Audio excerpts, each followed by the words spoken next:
January 29th, 2026, when we arrived at the hotel air around 1 a.m., we were exhausted. Paul took a shower and we went to bed. Paul suddenly told me that we got the full refund from the train in Australia from Broadmeadow, Newcastle to Central Sydney. 82 Australian dollars, 58.12 US dollars. We got refunded because the train was 1 hour late and we had to take another train. Here is the first part about our move from Tea Gardens, Australia to Da Nang, Vietnam. We actually got some very good sleep at the hotel air. Totally worth it to get that for 133 Singaporean dollars. That is 105.39 US dollars. We had a long layover, 14 hours. I'm pretty sure the longest so far between our flights from Sydney, Australia to Singapore and then from Singapore to Da Nang, Vietnam. The hotel air in Singapore is bigger than the one in Gatwick, London. It even had like a terrace lounge thing with a coffee machine, drinks, and a nice view. We had to leave the hotel air at 11 a.m. We still had a long wait until 1500, 3 p.m. until the departure of our flight. Wow, the airport looks totally different during the day than at night, when everything is lit up and the water in the waterfall is actually running and lots of people taking pictures and videos of it. We found a Japanese restaurant for Paul to eat. I ate the tuna off one of my tuna cans. Then we went to the bathroom, and already when we arrived in Singapore, I realized how much lower the toilets and sinks are in Asia than in Australia, the US, and Europe. We went through customs, and right afterward, I filled up our 4 empty bottles. I filled them back up with water. We went to our gate and fuck, I forgot. There's luggage control again. And you couldn't bring in the water again. I mean, I just filled it up in the airport. It's just water from the airport. But so at least I didn't have to throw away the bottles. Right after the control stuff, there's a place where you could dump out the water. But why not before? It would make more sense because you're actually not allowed to bring it in. So why don't you have that dump out station before and not after? That doesn't make sense to me. But well, so I dumped all the water out that I just filled up, and I didn't even drink any of it. And well, right after, I filled all of the 4 bottles up again with water.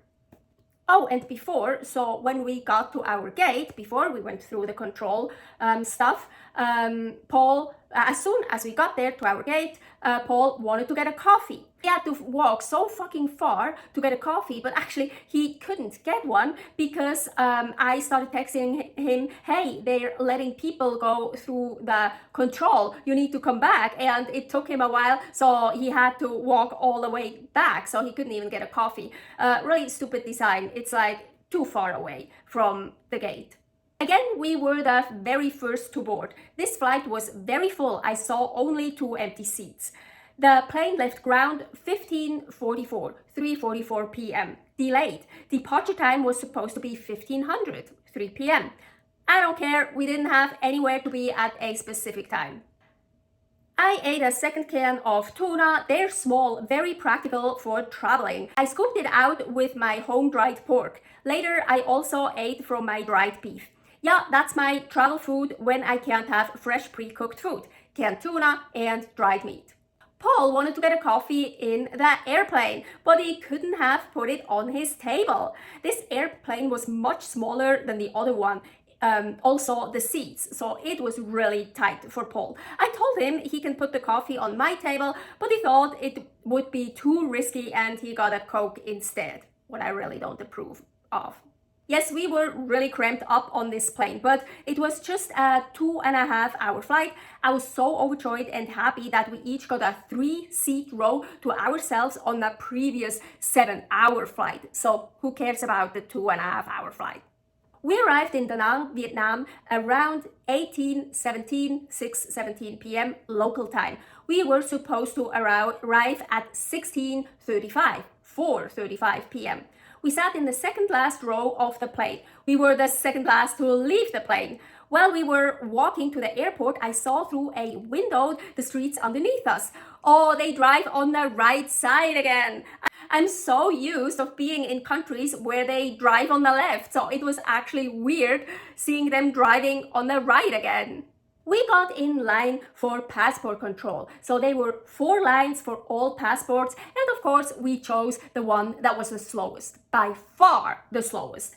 Finally, after a very long time, the line moved faster. We were convinced there was something wrong with the computer or so, because a second guy kept showing up and doing stuff. So yeah, this line was crazy slow. All the other ones that were longer than our lines were much faster. Finally, we went through. Of course, our luggage has already been taken off the luggage belt. All was there, so I wasn't worried. They all have air tags anyways, so we can track them. I absolutely love that, because still I'm always worried, will the luggage show up? Will we have our luggage? Yeah, and it's basically all we have, except for some stuff we have in storage in Reno, Nevada. Paul ordered a Grab for 75 minutes after our landing, so the driver knew about the delay of the airplane and we didn't have to notify him. We waited only a short time at the Grab pickup for him. He drove us to our Airbnb. It wasn't a very long ride. I don't remember, something like 20 to 40 minutes. He drove us over the Dragon Bridge and through a tight street to our place. So cool. Looks like lots of locals live there. Doesn't look touristic at all. I absolutely love that. Our host greeted us and he helped us to get all our luggage up one floor. He showed and explained us everything, and Paul asked him where we could get fresh meat and water. He walked with us to the corner, but they sold only fruit and vegetables. I think they have meat in the mornings. Oh, they also had eggs. So he walked with us to another store, and there we actually found some expensive pork and beef in the freezer. We also got 2 big jugs of water. The host helped us carrying the stuff back to our apartment. He's super friendly and he speaks English very well.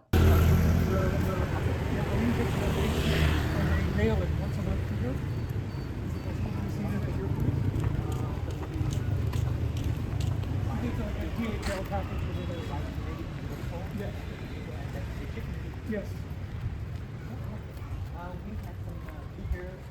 I was so exhausted, but I still managed to cook some beef and pork for us.